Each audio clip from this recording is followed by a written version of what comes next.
Failure is depressing. It is.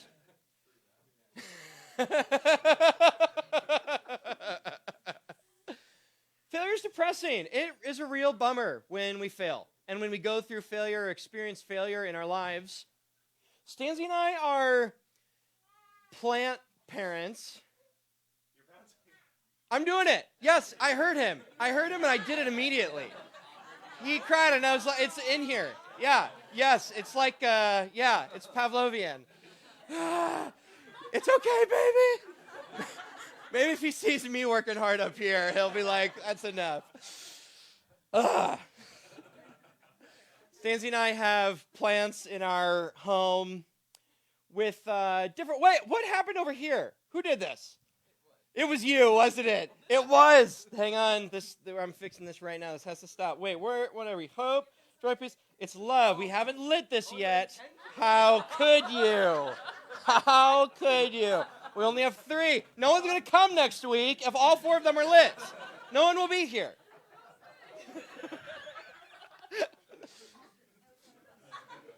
All right. Okay. And God, we need you, blah, blah, blah. Amen. Failure is depressing. It really sucks to fail. It's really depressing. It hurts. It's painful. It undermines our confidence. Stanzi and I have plants in our home. We have green things, and we have about a 50-50 track record of them growing and doing wonderful and staying alive, and them doing the opposite of that. We got a dwarf citrus plant a couple years ago, and it was this little orange citrus thing, and people were like, no, nothing's ever going to grow on that. There's nothing, it's like it needs like warmer weather. And we put it in our front window and we cared for it. And sure enough, it sprouted these little mini, they're not oranges, but they were something smaller. I'm not sure, but something. They're like oranges, but smaller, like cuties, but smaller than those, and you could maybe cut them up. You would never want to eat them, but you could cut them up and squeeze them into something or whatever. But it fruited. And it felt incredible, right? To see it grow. We have tried to have orchids in our house for years and years and years. We just got another one gifted to us for the baby. It was wonderful by the same wonderful people who turned on all 4 of these candles right here.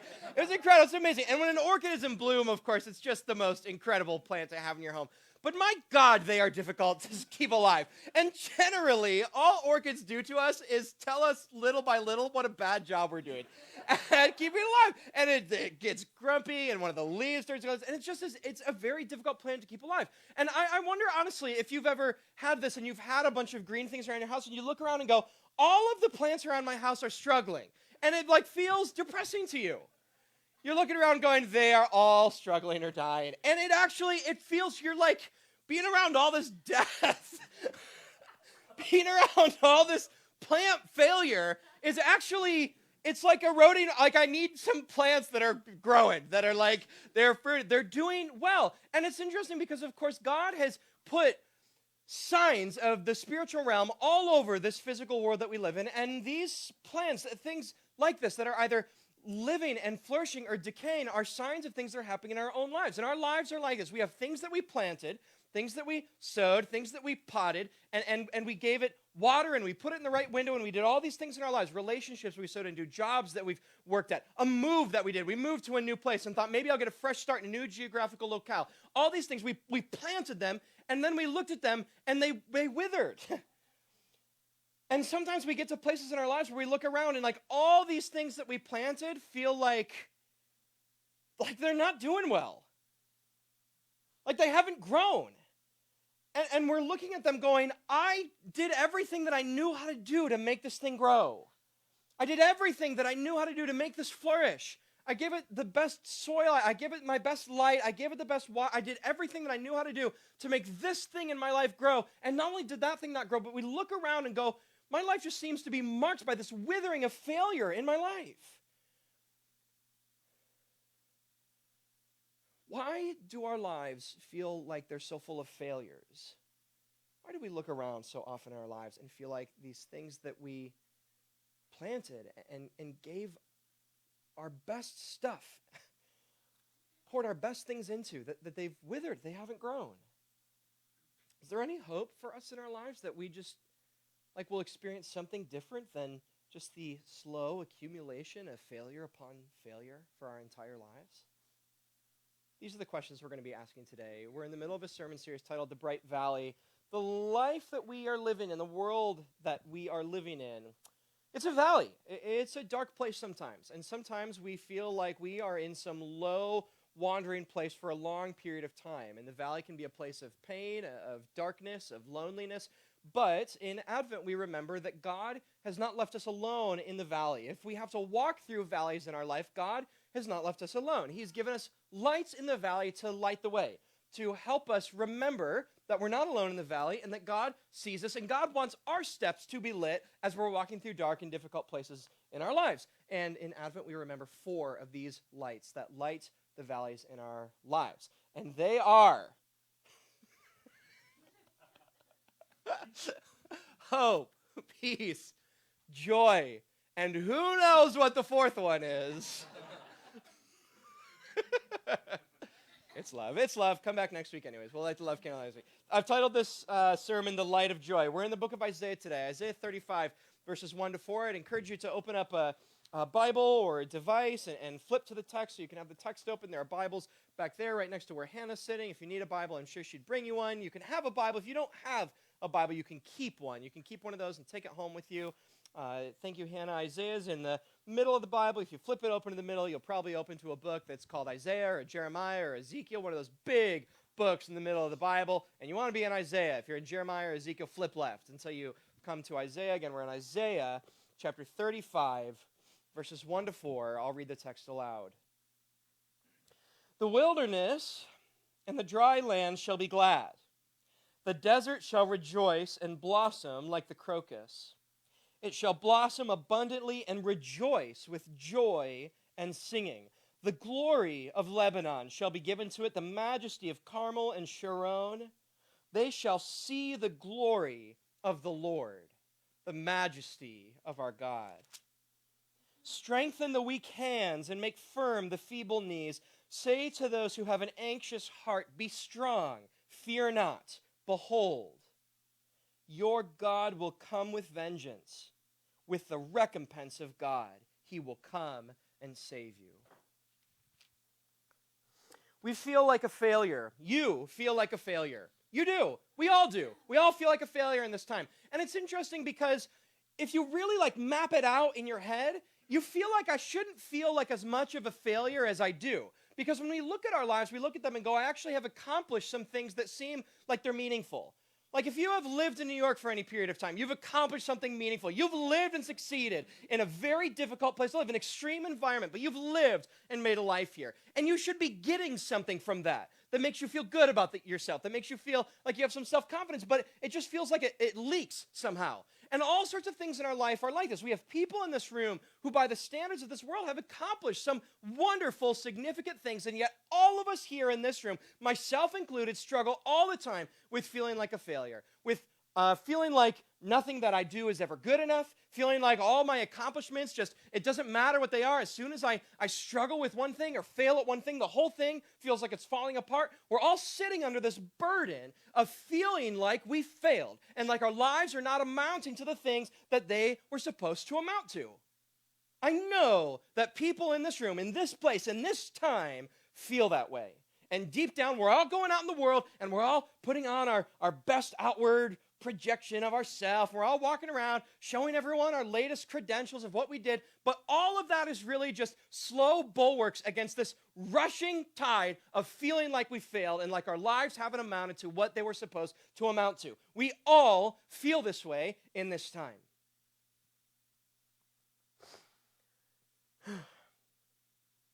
Why can't we shake this feeling that we failed?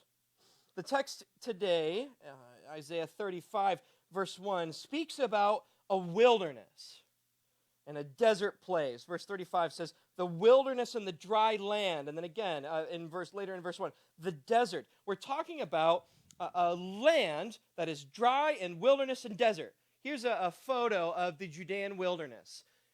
It is a vast, dry, dead landscape. You do not want to be out here on your own.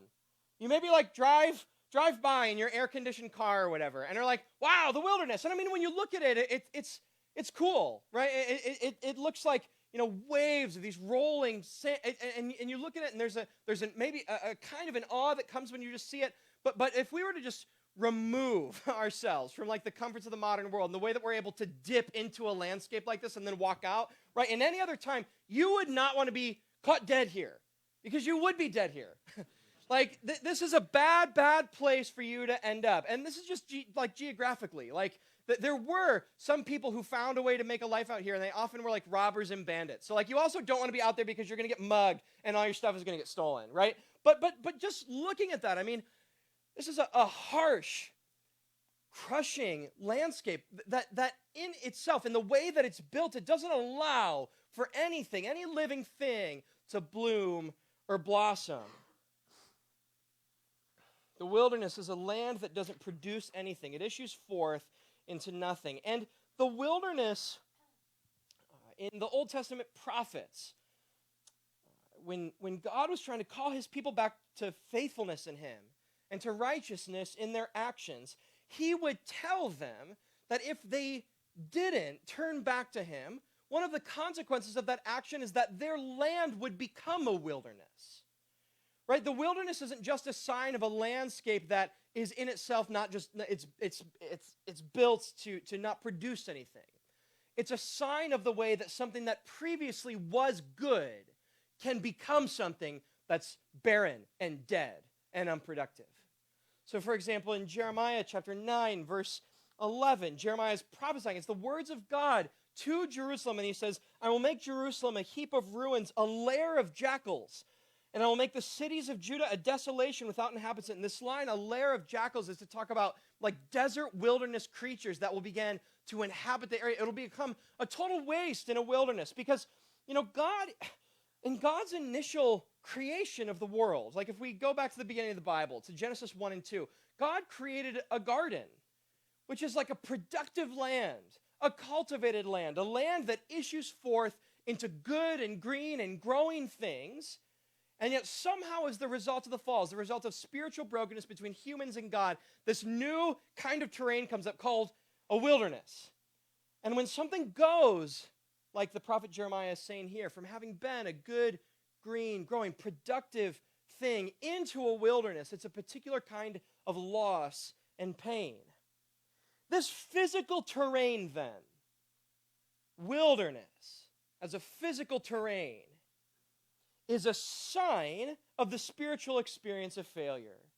Wilderness is a land that has failed, especially when it's gone from a garden or a city to a wilderness. It is a land that has failed. And this physical reality is a spiritual sign of our own experience of failure. We feel like there are things in our lives that are like wilderness. They're fruitless, they're dry, there's no rain, there's nothing coming up. No matter how hard we work at it in our lives, there's nothing growing, and it is a wilderness in our lives.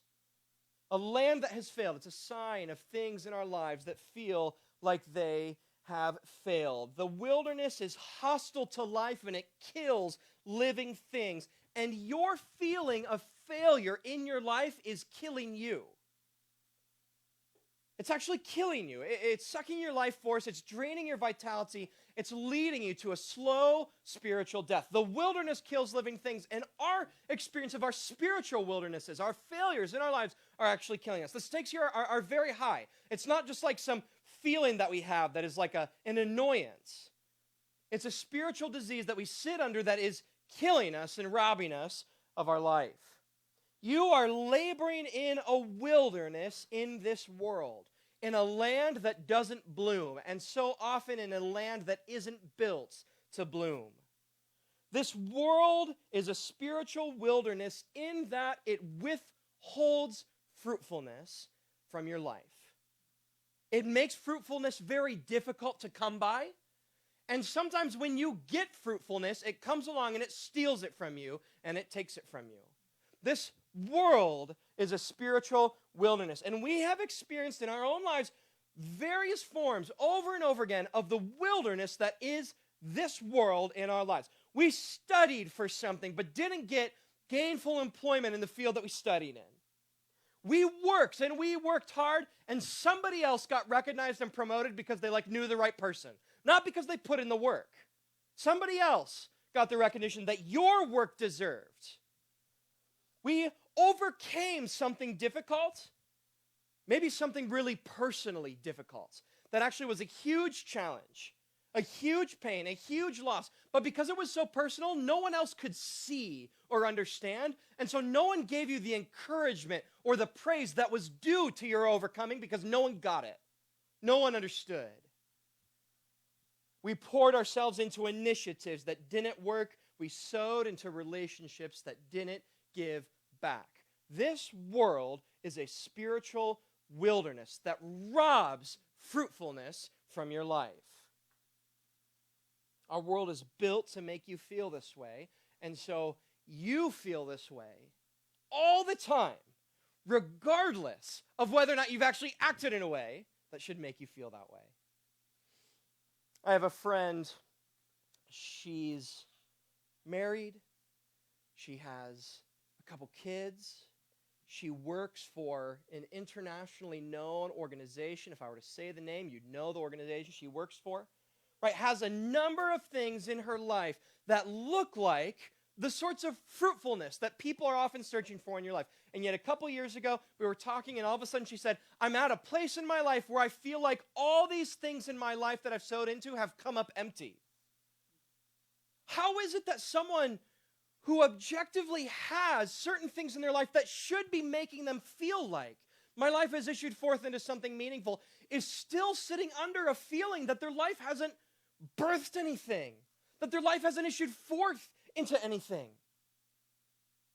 She feels that way because she's sitting under a spiritual disease that this time is tailor-made to create. The disease of failure, of feeling like you failed, no matter what it is you've actually done.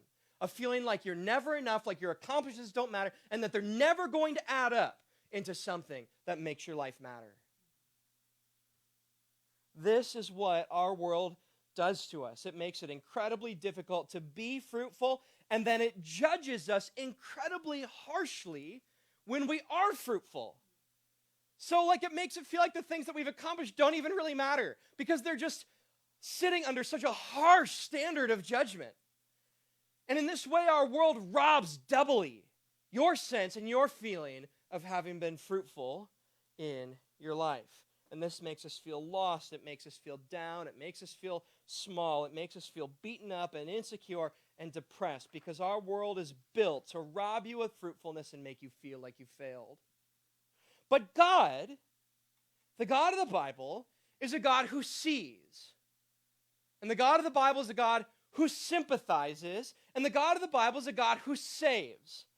And God, seeing you, and your inability to get out from under the accusation of failure, and God sympathizing with the way in which the spiritual disease is robbing you of your life, has acted to save you by giving you a spiritual power, a spiritual gift that comes in against the voice of the accusation of failure, and it speaks the exact opposite thing. It speaks the reality of spiritual life into a world of wilderness. And this spiritual power that God has given you to save you out from the burden of failure is joy. It's the power and the reality of joy. The vision in Isaiah 35, verses 1 to 2, is a vision of a wilderness in bloom. It's a wilderness that is blossoming.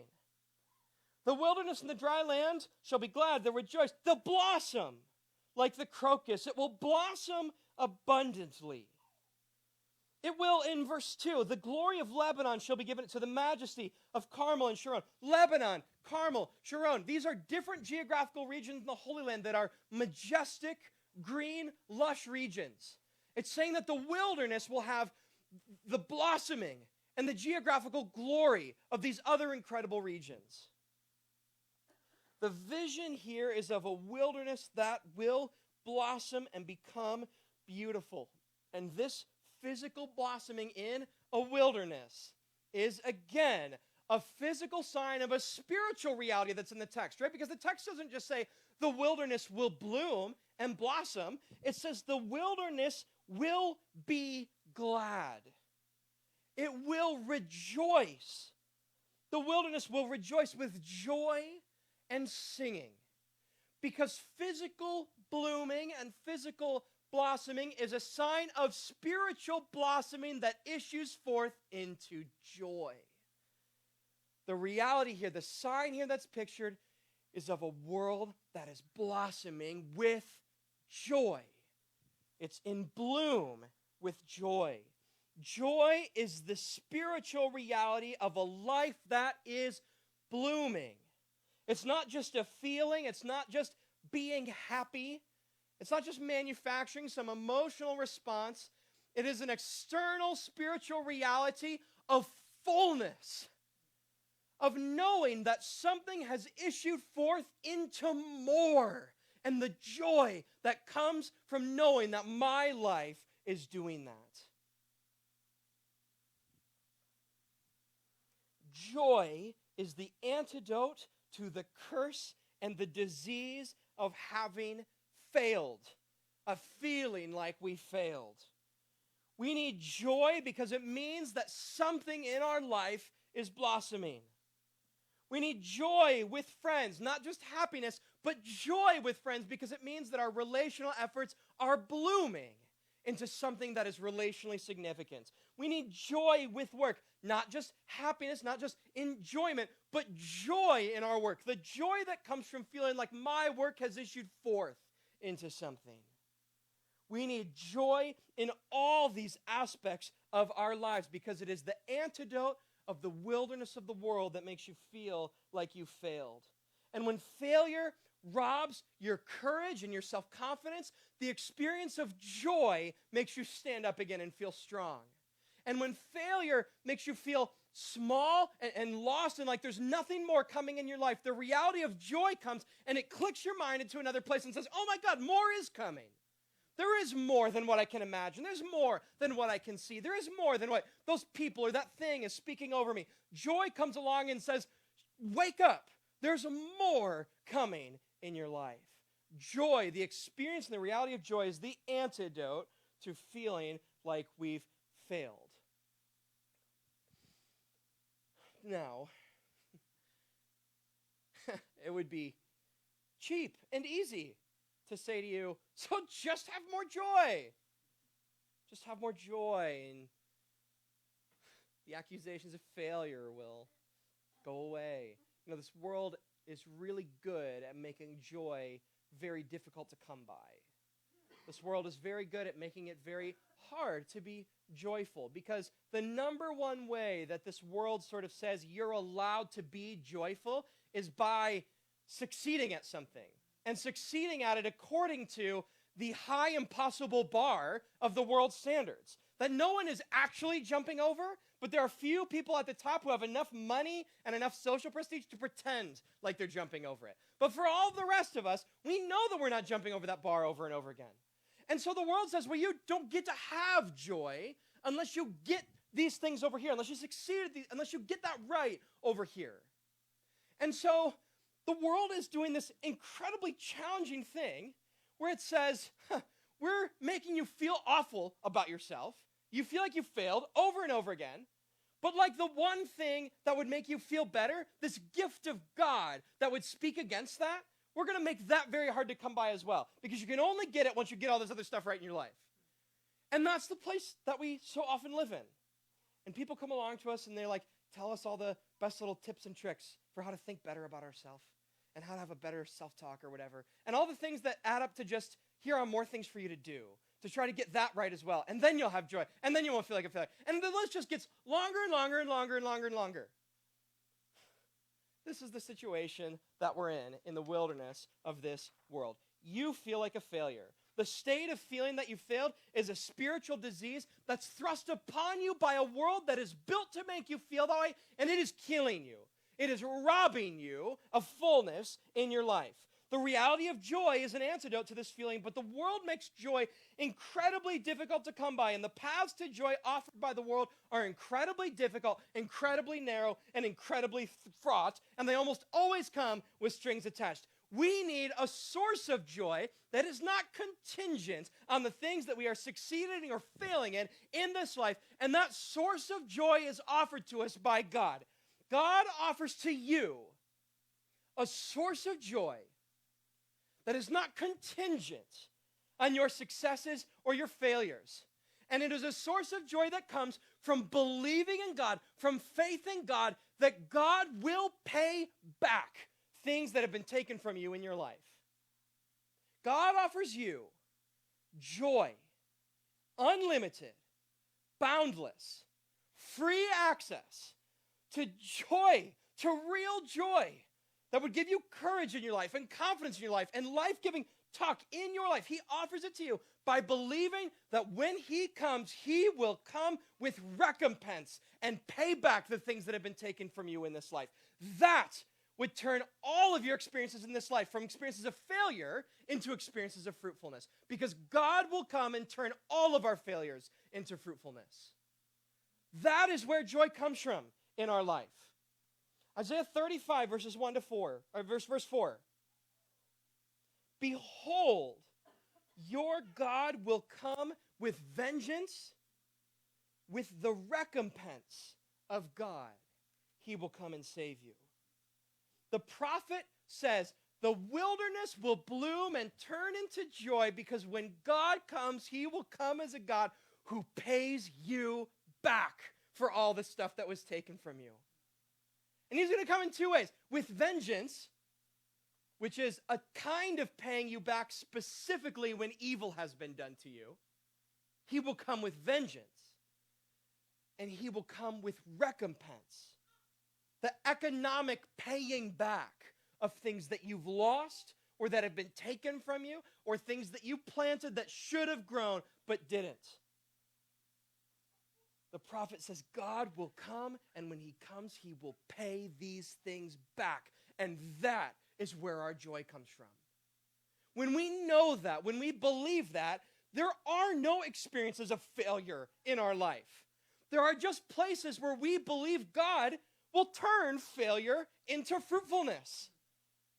And if you actually knew that in your life, if you actually believe that in your life, then all of the ways that the voice of failure is crushing you and pushing you down and grinding you into the ground, it would entirely lose its power. Because failure would no longer have the ability to say, see, that was fruitless. You would be able to respond, no, it wasn't. My God will pay that back. What I sowed in faithfulness, my God will pay back to me. And so I have joy now. Joy that anticipates the joy that I'm going to have when God pays me back. That is an unlimited source of joy. And it's not just wishful thinking, because God did it to Jesus. Where did Jesus get the strength to say okay to God when he became clear that his path on this earth was going to end in torture and death?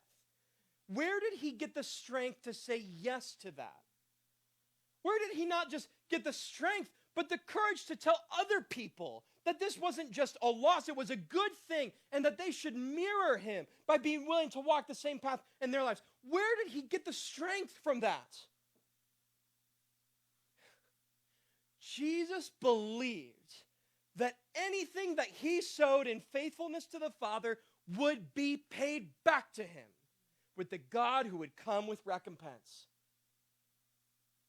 And Jesus sowed his body, and God paid him back and gave him his body back when he raised him from the dead. If God can do that for Jesus, and where death and the things that we feel like are final and over and lost in our lives, if God can do that for Jesus and see those boundaries as no obstacle to giving him recompense and paying back even his life, then there is nothing that the God of recompense cannot pay you back for. God will pay you back. He paid his son back with resurrected life, and he will pay you back too. And if you believe that, if you knew it and received it by faith, you would have joy. And your knees would be strengthened, and your hands would get strong, and your heart would stop worrying, because your life would be done sitting under the voice of failure. Instead, you would say, all the things that look like failure are places where God's going to bring it back to me. And you would be strong and courageous in your life. And you would live. You would live your life now.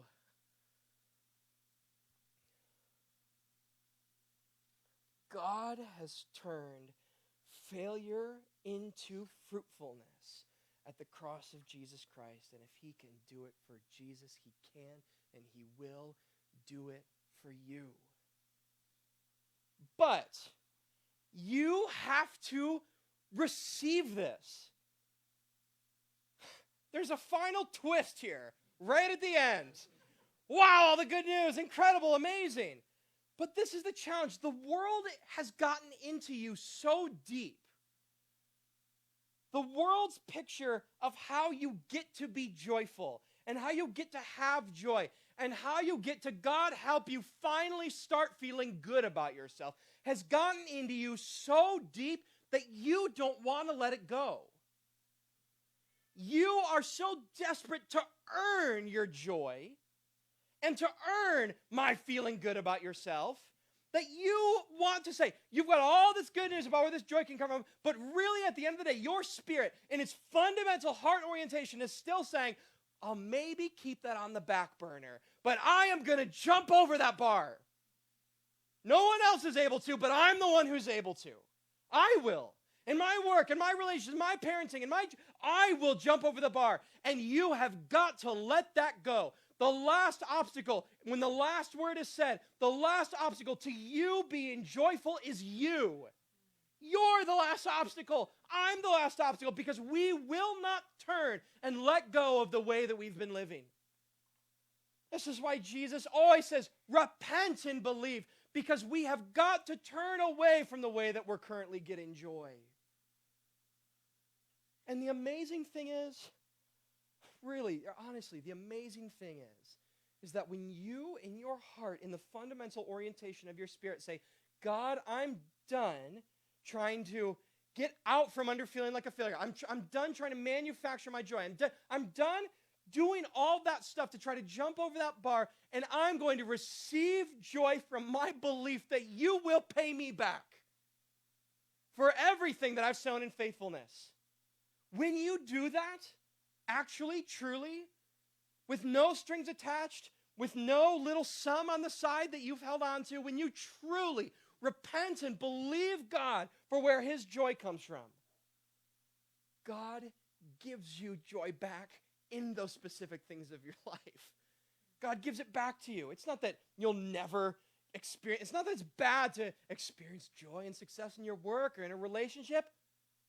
But when you realize that your joy actually comes from believing that God will give you joy, he gives you that, and he gives you all the specific instances of joy back along the way.